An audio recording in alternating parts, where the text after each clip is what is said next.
So, very good evening, everyone. And once again, you people are here.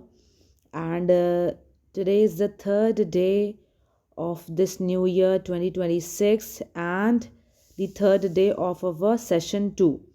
Session किस चीज़ का? श्रीमद् भगवद गीता से English सीखने का। जी, जितने भी लोग इस वीडियो को पहली बार देख रहे हैं उन सबको मैं बता देना चाहती हूँ कि हमने इस नए साल की शुरुआत एक बहुत अच्छे काम से करी थी। हमने इस नए साल की शुरुआत अपने 60 डेज चैलेंज के साथ शुरू की थी कि अगले 60 दिनों तक हम अपनी इंग्लिश सीखने का जो सफ़र है वो श्रीमद् भगवद गीता के थ्रू तय करने वाले हैं। और कई बच्चों ने मुझसे पूछा कि मैम भगवद गीता ही क्यों? तो बहुत आसान सा इसका जवाब है कि जिस किताब में आपकी ज़िंदगी बदलने का दम है, जिस किताब में आपकी पूरी की पूरी लाइफ़स्टाइल को बदलने का दम है, तो क्या वो किताब आपकी इंग्लिश इम्प्रूव नहीं कर सकती है? मेरी बात को फिर से ध्यान से सुनना कि जिस किताब में आपकी ज़िंदगी को इम्प्रूव करने का सामर्थ्य है, क्या वो किताब आपकी इंग्लिश इम्प्रूव नहीं कर सकती है? फिर तो बच्चे इंग्लिश तो बहुत छोटी चीज़ है उसके सामने। इसीलिए हम अब इंग्लिश सीखने का सफ़र शुरू करेंगे श्रीमद् भगवत गीता से।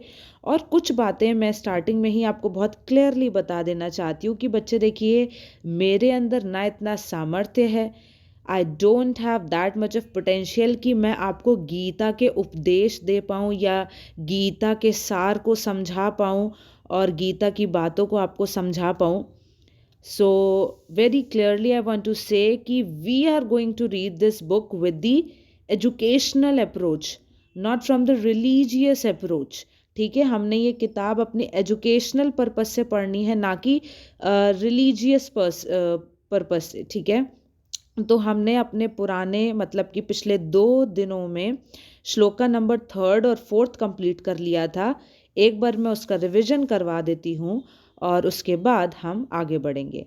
ठीक है, so let's get started from the shloka number 4, 5 and 6। Yes, absolutely correct. चलिए, ये देखिए 4, 5, 6। आज हम श्लोक नंबर 4, 5, 6 से शुरू करेंगे और आपको पता ही है क्या तरीका है। आपको बच्चे कुछ नहीं करना है, अपने साथ एक कॉपी और एक पेन लेके बैठना है और जितना भी जो भी वर्ड्स मैं मार्क करती जा रही हूँ उन वर्ड्स को आपको सिर्फ लिख लेना है, सिर्फ उन वर्ड्स को अपने कॉपी में लिख लेना है। उसके बाद I will be telling the antonyms, synonyms and one sentence related to that word. और इन सारी चीज़ों की ना पीडीएफ या इमेज मैं अपने इंस्टाग्राम हैंडल और व्हाट्सएप हैंडल पर डाल दूँगी, व्हाट्सएप चैनल पे डाल दूँगी। आप वहाँ से चीज़ों को एक्सेस कर ले। यहाँ पे आप सिर्फ कीवर्ड्स लिख ले जो जो मैं मार्क करवा दे रही हूँ। और आप इस वीडियो पे, इस किताब पे इसलिए भरोसा कर सकते हैं because this is the direct very credible source from archaeological survey of India. So वहीं से मैंने ये किताब उठाई है और यहीं से हम अपने इंग्लिश सीखने का सफ़र शुरू करने वाले हैं। मैं पहले आप सभी के लिए हिंदी में पढ़ूंगी जो कि बहुत ही क्लियर आपको एक मैसेज देगी कि आपको इंग्लिश में किस तरीके से चीज़ों को समझना है। ठीक है, बस थोड़ा सा पेशेंस रखिए और मेरे साथ इस वीडियो को कंटिन्यू करिए। ठीक है, okay.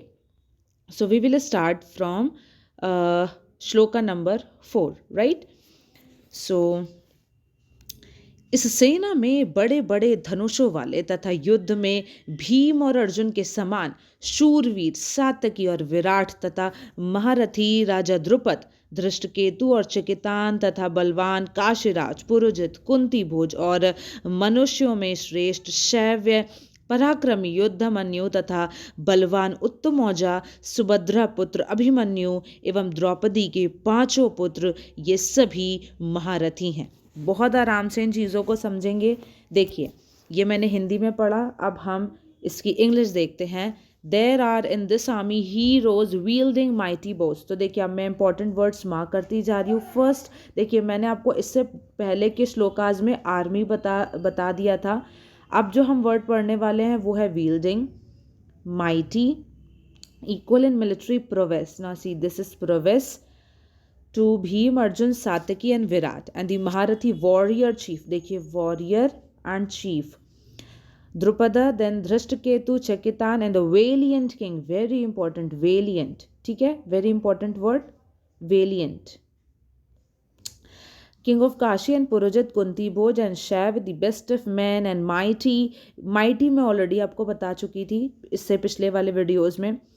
Mighty Yuddhamanyu and the valiant Uttamauja Abhimanyu, the son of Subhadra and the 5 sons of Draupadi, all of them महारथीज. इसका मतलब बहुत क्लियर है कि वॉरियर चीफ का यहाँ पे हिंदी में क्या मीनिंग है, महारथी. चलो बच्चे, so we have 1 2 3 4 5 6 7, we have 7 words too, अच्छा माइटी 2 बार हो गया. So total there are 6 words जो कि हमने डिस्कस करने हैं. तो पहला आर्मी में आपको ऑलरेडी पिछली वाली वीडियो में बता चुकी हूँ, बट फिर भी मैं एक बार आपको रिवाइज करवा देती हूँ. सो बेसिकली आर्मी इज़ कुछ भी नहीं है, जो हमारी ग्रुप ऑफ सोल्जर्स होते हैं उन्हें ही हम क्या बोलते हैं, आर्मी. ठीक मैम, इसका एक सिनोनिम बता दीजिए. इसका सिनोनिम बच्चे हो जाएगा ट्रूप्स. ठीक, ट्रूप्स. स्पेलिंग बहुत बच्चे ध्यान से लिखना, ट्रूप्स. मैम इसका एक एंटोनिम, इसका बच्चे एंटोनिम हो जाएगा सिविलियंस. ठीक है, सिविलियंस. आगे बढ़ते हैं. और इसका एक sentence, army is heading towards the Pakistan border, ऐसे करके हम कुछ भी लिख सकते हैं. ठीक है, चलो आगे बढ़ते हैं. अब टेंशन मत लेना, जो भी मैं आपको बता रही हूँ इन सभी एंटोनिम, सिनोनिम एंड सेंटेंसेस की पूरी लिस्ट मैं अपने व्हाट्सएप चैनल और इंस्टाग्राम हैंडल पर डाल दूंगी. आप वहाँ से एक्सेस ले लीजिएगा. पढ़ के ही अपनी कॉपी में मीनिंग्स लिखिएगा. अभी आप ऑन द स्पॉट अभी आप इन जो मैंने वर्ड्स मार्क करे, अंडरलाइन किए, सिर्फ उन वर्ड्स को अपनी कॉपी में लिख लीजिए. Right now the next word is wielding. What's the meaning of wielding? Wielding का मतलब होता है बच्चे किसी चीज़ को होल्ड करना, है ना, किसी चीज़ को होल्ड करना, होल्डिंग. ठीक है, सो इसका मैं एक सिनोनिम बता दो. सिनोनिम हो जाएगा फॉर एग्जांपल यूजिंग. ठीक, सो लाइक होल्डिंग, हैंडलिंग और using is the meaning of wielding. ठीक है मैम. एंटोनिम बच्चे बहुत आसान है. अगर हम किसी चीज़ को होल्ड कर रहे हैं तो ऑब्वियस ही बात है, अगर हम उसको छोड़ देंगे, यानी कि अगर हम उसको ड्रॉप कर देंगे, तो ये हमारा एंटोनिम नहीं हो जाएगा विल्डिंग का. तो विल्डिंग का एंटोनिम हो जाएगा dropping. Now one sentence, he was building a sword, मतलब वो एक स्वॉर्ड हैंडल कर रहा था या एक स्वॉर्ड से प्रैक्टिस कर रहा था. ठीक है. Now the next word is mighty. Mighty हालांकि मैं ऑलरेडी आपको बता चुकी हूँ, बट फिर भी एक बार रिवाइज कर लेते हैं. माइटी का मतलब होता है बच्चे पावरफुल. वो वर्ड नहीं बोलते ऑल माइटी. ऑल माइटी का मतलब क्या होता है, सर्व शक्तिशाली. माफ़ कीजिएगा मुझे, जब हम एक वर्ड बोलते हैं ऑल माइटी, ये वर्ड आपने सुना होगा, है ना. सो ऑल माइटी का बच्चे क्या मतलब होता है, सर्व शक्तिशाली, यानी कि वो ईश्वर. सो इसी शब्द से हमें क्या मिलता है, माइटी. तो माइटी का मतलब क्या होता है, जो सबसे पावरफुल हो. ठीक है, सबसे पावरफुल हो. और इसका मैम एक सिनोनिम बता दीजिए. तो सिनोनिम हो जाएगा स्ट्रॉन्ग. और एक एंटोनिम, ऑब्वियस सी बात है कि बच्चे फिर इसका एक एंटोनिम क्या हो जाएगा, वीक. अच्छा, कई बच्चे क्या करते हैं, ये वीक ये वाला लिख देता है. कन्फ्यूजन यही दूर कर लीजिए. जिसमें बच्चे डबल ई होता है वो हफ्ता होता है, और जिसमें ई के होता है उसका मतलब कमज़ोर होता है. This is a concept of homophone, जिसमें आपको साउंड सेम लगेगी, but they have different spellings and different meanings too. Right, चलो बच्चे आगे बढ़ते हैं. अच्छा, इसका मैम एक सेंटेंस बता दीजिए, he is a mighty warrior. ठीक है, चलो अब अगला वर्ड है हमारे पास चीफ. ठीक है, अच्छा वॉरियर मैं आपको ऑलरेडी बता चुकी हूँ. कोई भी जो योद्धा होता है उसे हम क्या बोलते हैं, वॉरियर. तो ये मैं आपको ऑलरेडी बता चुकी हूँ. चीफ भी मैं पहले आपको बता चुकी हूँ, बट फिर भी हम एक बार और डिस्कस कर लेते हैं. Chief is basically the leader. ठीक है, और यहाँ पे क्योंकि वॉरियर चीफ एक साथ यूज़ हुआ है, इसका मतलब होता है कि लीडर ऑफ द वॉरियर. इसका मैम एक सिनोनिम बता दीजिए। ऑब्वियस सी बात है, बहुत प्यारा सा एक इसका सिनोनिम है। क्या आप बताइए, कमेंट सेक्शन में लिखिए, इसका कमेंट सेक्शन में लिखिए। चलिए मैं बता देती हूँ, इसका एक सिनोनिम हो जाएगा कमांडर, कमांड देने वाला है ना, कमांडर और लीडर। ठीक, कमांडर, राइट। चलो बच्चे, और इसका मैम एक एंटोनिम, ऑब्वियस ही बात है, अगर एक कोई कमांड कर रहा है तो दूसरा क्या होगा, उसका फॉलोवर होगा, तो इसका एक एंटोनिम क्या हो जाएगा, फॉलोवर, राइट। कोई दिक्कत तो नहीं है। Sentence, the warrior chief led the army, right. तो हमने एक ये वॉरियर चीफ पूरा डिस्कस कर लिया है। Now the next word is valiant. ये दिख रहा है वेलियंट, वेलियंट अच्छा शब्द है। वेलियंट का मतलब बच्चे कुछ नहीं होता, वेलियंट का मतलब होता है वेरी ब्रेव, जो बहुत बहादुर हो, वेलियंट, वेरी ब्रेव, राइट। अच्छा बच्चे, इसका एंटोनिम क्या हो जाएगा, बहुत ज़्यादा इजी है, आप मुझे बताइए। हाँ बताइए मुझे, वेलियंट का एक सिनोनिम एक एंटोनिम। चलो मैं बता देती हूँ, इसका मैम एक सिनोनिम हो जाएगा, for example courageous, COURAGEOUS, courageous. Courageous मतलब जिसमें बहुत ज़्यादा करेज हो, जो डरता ना हो, जिसमें एक लड़ने की क्षमता हो, एक लड़ने की ताकत हो, निडर टाइप का जो व्यक्ति है उसे हम क्या बोलते हैं, करेजियस। और फियरलेस, मैम इसका एक एंटोनिम बहुत अच्छा है, coward. Oh my goodness, coward, right.